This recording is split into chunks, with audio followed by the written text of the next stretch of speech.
Oh, another catch-up video on EfilDay, EfilDay 12, I think. Anyway, brains. So we'll do a couple of brain videos maybe.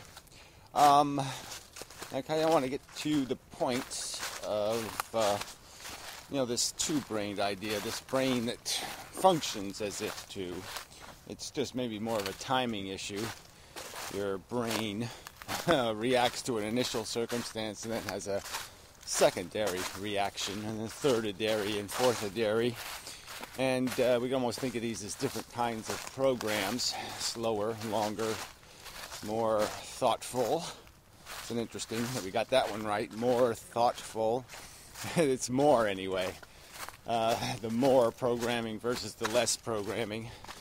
The biologically instantaneous, and that the longer program has the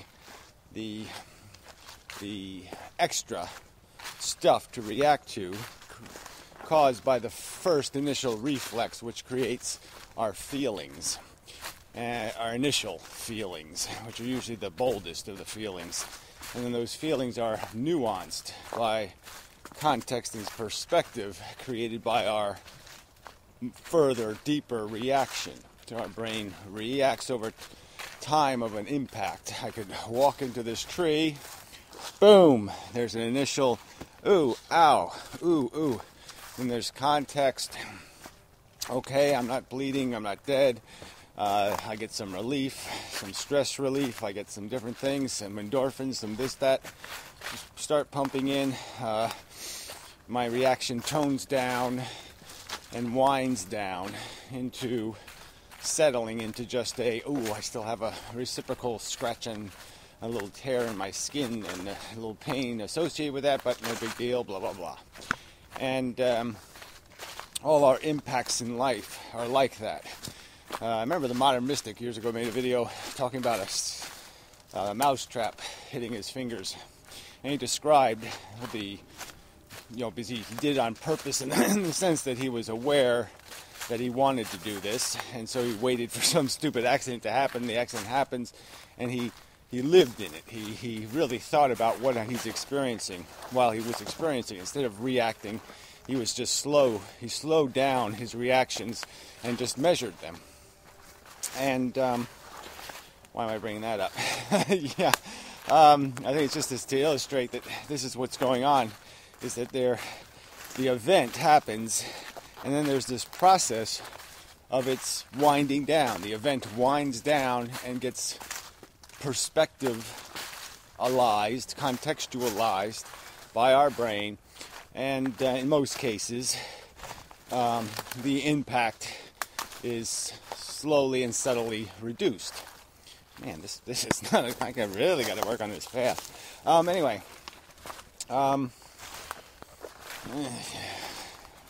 cold, nervy.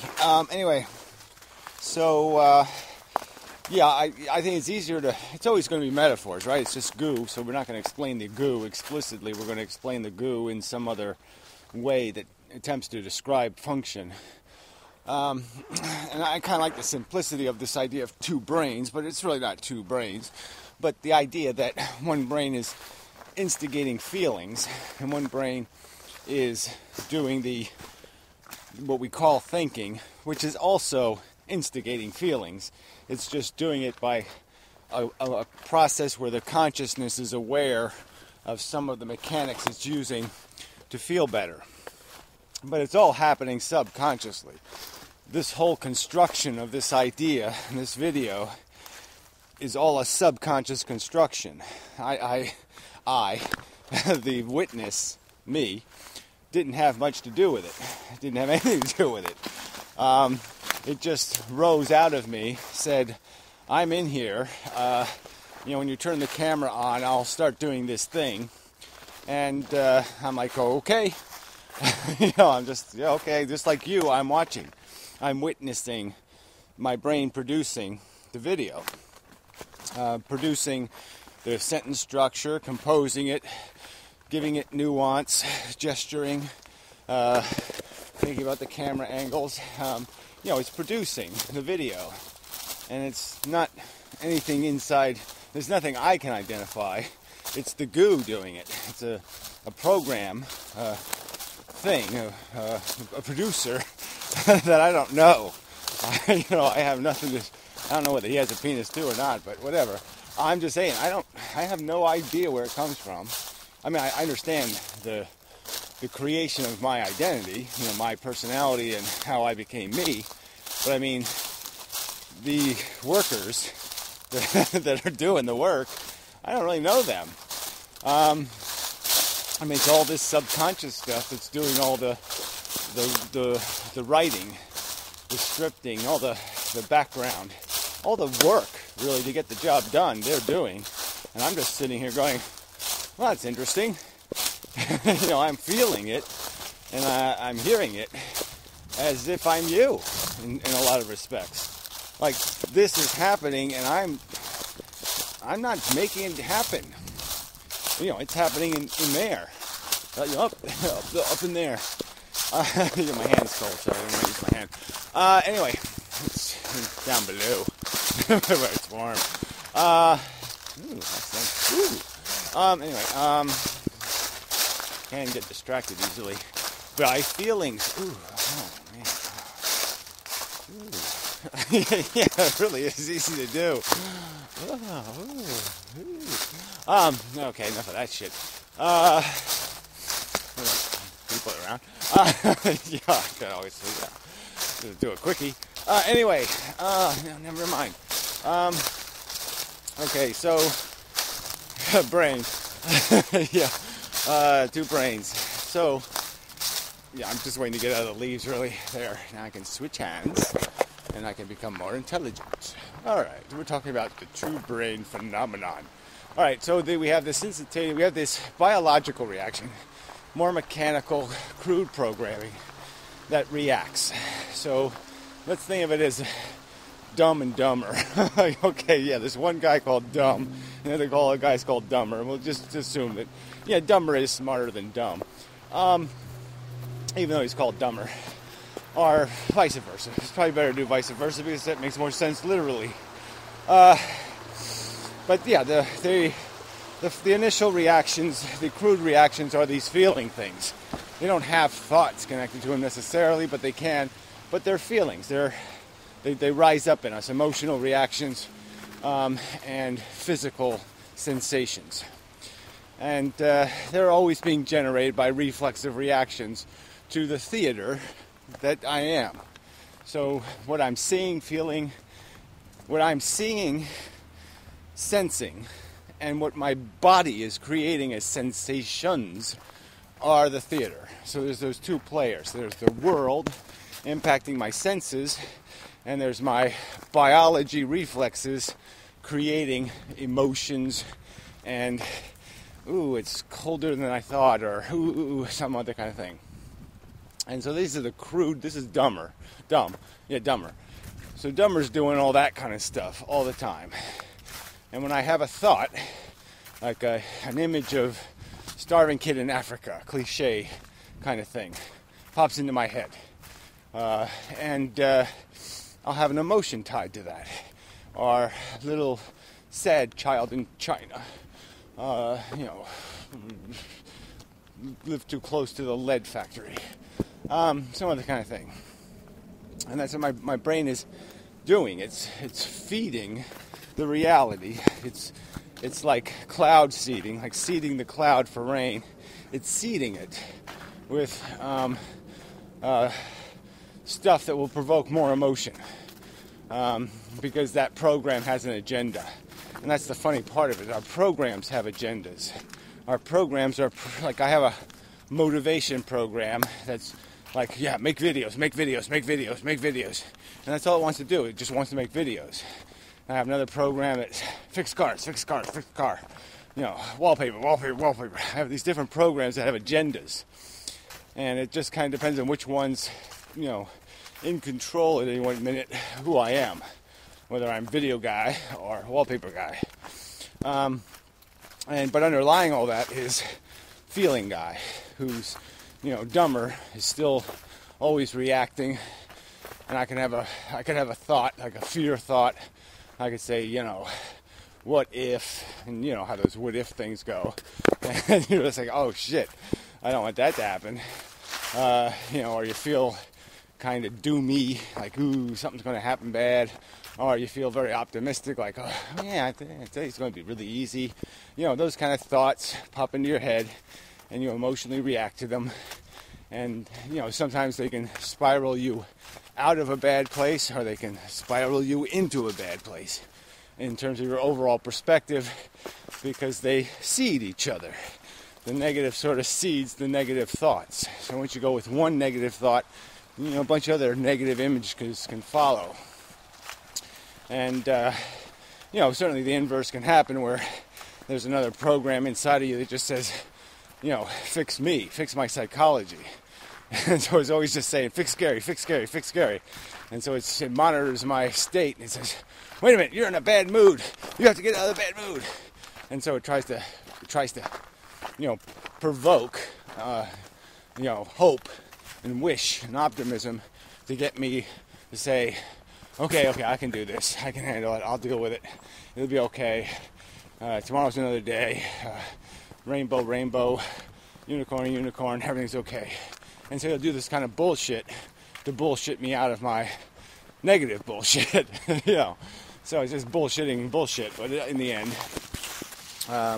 But anyway, I think this is a solid metaphor.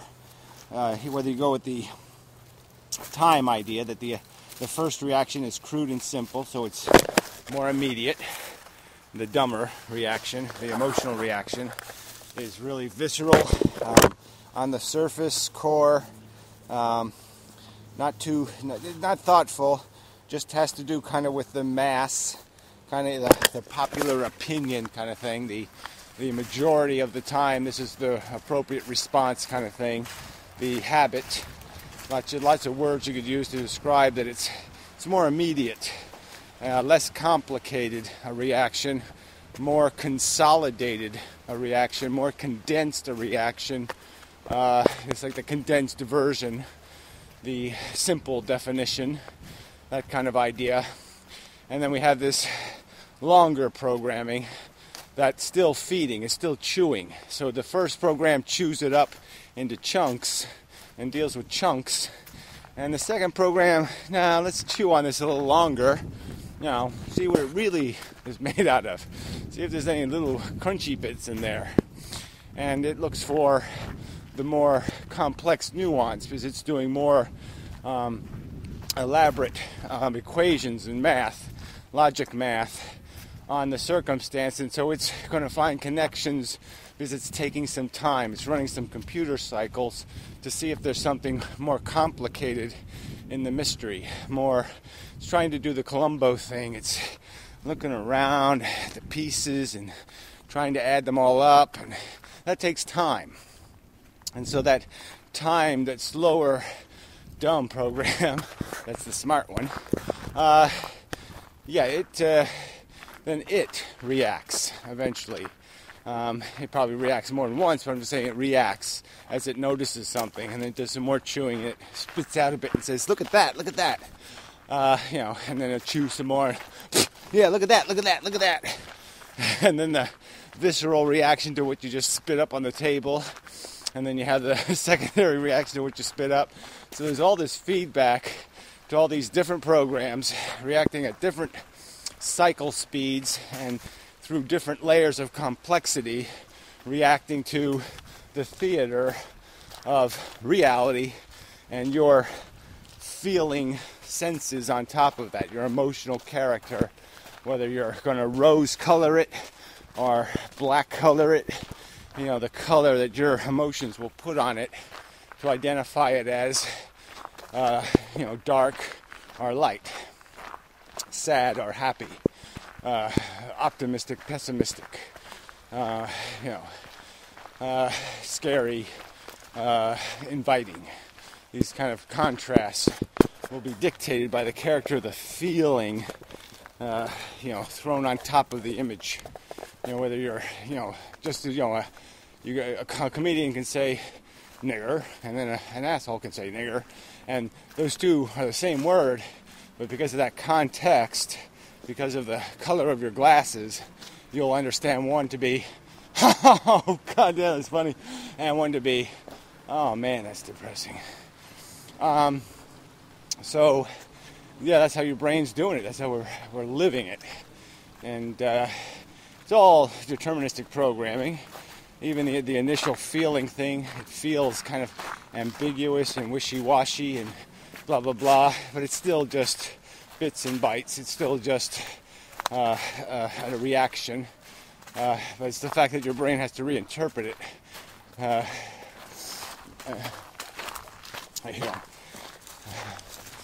That makes you think. What are they doing? Some kind of Christmas thing, I guess. Let's beat each other up for Christmas. Yeah, I don't know what it is. A six-legged race. I think they're looking for somebody's glasses, maybe.